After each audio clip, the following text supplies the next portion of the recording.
আমি যদি কোনো দুর্নীতিতে জড়িত হই, আমি আপনারা এটা ওপেনলি বলে দিব যে আমি অমুক জায়গায় দুর্নীতিতে জড়িত হয়েছি, সুতরাং আমি আর এমপিগিরি করা আমার দ্বারা আর সম্ভব না, আমি এটা রিজাইন করে চলে গেলাম। এইগুলা এই দেশের রাজনীতিবিদরা করতে পারে না দেখে রাজনীতির ব্যাপারে মানুষের খারাপ ধারণার জন্ম হয়েছে। আমাদের দেশে একটা রাজনৈতিক দলের নেতারা দেখবেন পদত্যাগ করে না, দেখছেন? কেউ পদত্যাগ করতে শুনছে? করে না কেন?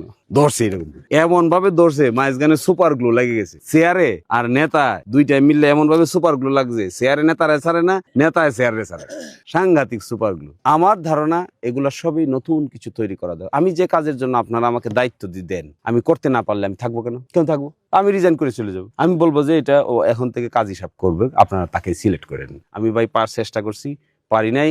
আপনারা আমার উপর ঈমান আনছিলেন, আমি এটা রক্ষা করতে পারি নাই, আমানতের খেলাপ করেছি, সুতরাং আমি আর পারবো না।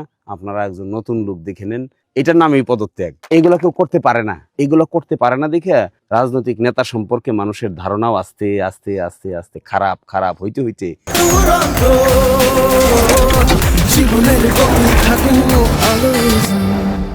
এই পর্যায়ে গেছে। ভালো কথা বললেও মনে হয় খারাপ কথা কইতে। ভালো মন্দের দায়ভার আপনাদেরই, জনগণ আপনারা, আপনাদের সিদ্ধান্তই চূড়ান্ত, আমার সিদ্ধান্ত চূড়ান্ত না। আপনাদের সিদ্ধান্ত যদি না হয়, আমি জোর করে জবরদস্তি করে ডাইনে বামে কোথাও যাইতে পারবো, একেবারে স্পষ্ট।